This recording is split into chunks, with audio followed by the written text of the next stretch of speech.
Hello everyone, I am Michelle Barnes-Peter, Senior Librarian at the Manchester Parish Library, Region 5.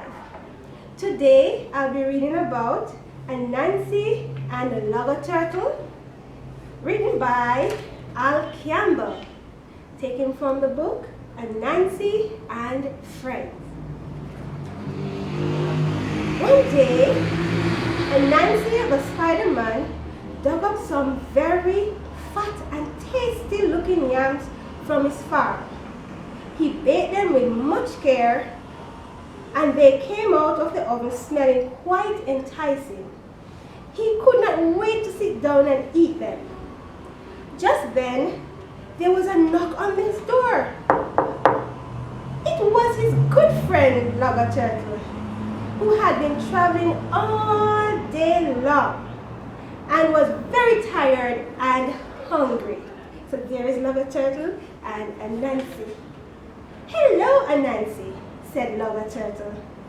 "I have been walking for so long and suddenly I sniffed the most wonderful yam I've ever smelled.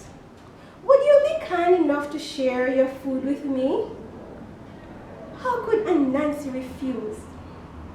There was a hungry Logger Turtle standing at his door, plus it was a custom in the community to share your meal with visitors at mealtime. But Anansi was not very happy, for he was a little too selfish and wanted the delicious yam all to himself. So the little Spider-Man came up with a plan. "Please come in, Logger Turtle," said Kwaku Anansi. "I would be honored to have you as my guest this evening. Sit down, have a chair, and help yourself." Logger Turtle came inside and sat down. But just as he reached for a yam, Anansi yelled, "Logger Turtle! Don't you know better than to come to the table with dirty feet?" Logger Turtle looked down at his feet and saw that they were filthy. He had been crawling around all day and hadn't had a chance to clean up. Logger Turtle got up and went to the river to clean his feet. Then he walked all the way back up to Anansi's house. When the poor Logger Turtle reached back to his friend's house, he noticed that Anansi had already started to eat. I didn't want this tasty yam to get cold, so I had to begin without you," said Anansi. "But please do join me now, Logger Turtle." So Logger Turtle sat down again and reached for a yam. But again Anansi yelled, "Logger Turtle, didn't you hear me before? It is not polite to come to the table with dirty feet." The confused turtle looked down and saw that his clean feet had turned dirty once again. This was the case, especially since he had to crawl on them to get back to his friend's house.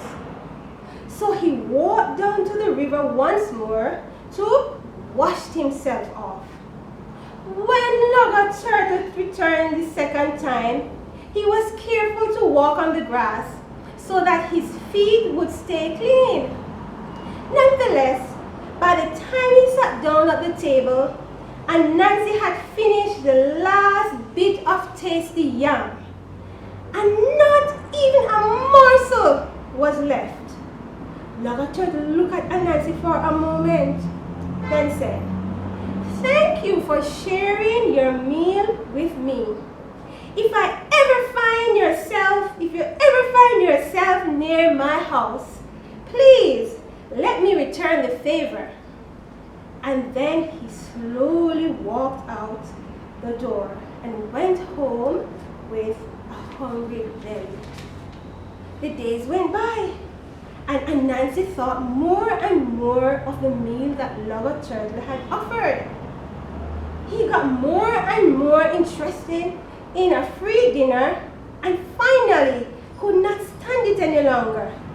He set off one day to visit his friend Logger Turtle. Anansi found Logger Turtle sunning himself on a riverbank when it was just around dinner time. Logger Turtle looked up and saw his so-called friend and said, "Hello, Anansi. Have you come to share dinner with me?" "Oh, yes, yes," said Anansi, who was growing hungrier and hungrier by the minute. Logger Turtle went on the water to his house to set the dinner table for both of them. Soon he came up back and said, "Your place is set and waiting. The food is ready. Please come in, Anansi." Anansi jumped into the water, but immediately realizing that there was a big problem. He couldn't get down to the bottom of the river. He tried to swim down, but he was so light that he kept popping back up to the surface. The puny Spider-Man tried diving, he tried belly flop, he tried running jump, but nothing would help him to get to the bottom of the river. In the meantime, Logger Turtle was slowly eating his meal. Anansi wasn't about to give up a free meal, so he ran around wondering what he should do. Finally, he had an idea. He started grabbing stones and stuffing them into his jacket pocket. Soon the crafty Spider-Man jumped into the river and this time sank right down to the bottom. Finally, he was able to take his place at the dinner table. The table was so beautiful, full of delicious food, that Anansi could hardly believe it. But just as he reached for a bowl of cabbage, Logger Turtle stopped eating and spoke. "In my house, we don't wear jackets at the dinner table." Anansi did notice that Logger Turtle had removed his jacket before sitting down. So the Spider-Man started to remove his jacket. As soon as it was off his shoulders, he went zooming right back up to the water surface. The poor Spider-Man struggled to the river and stuck his head down into the water. It was so painful that greedy Anansi for him to watch for Logger Turtle slowly enjoying that wonderful banquet. Anansi put some stones in his pocket, but this time the pocket of his pants, and dived into the river. Soon he was at Logger Turtle's house once again. He rushed back to the table as fast as he could, but was not fast enough. By the time he sat down, Logger Turtle has finished up the last bit of delicious food and not so much as a morsel was left. When he had the chance to be the host, Anansi, the little Spider-Man, had been so very greedy that he tried to outsmart a tired, hungry turtle. This time around, Anansi found himself that he was the one who was outsmarted. I hope you enjoy this story.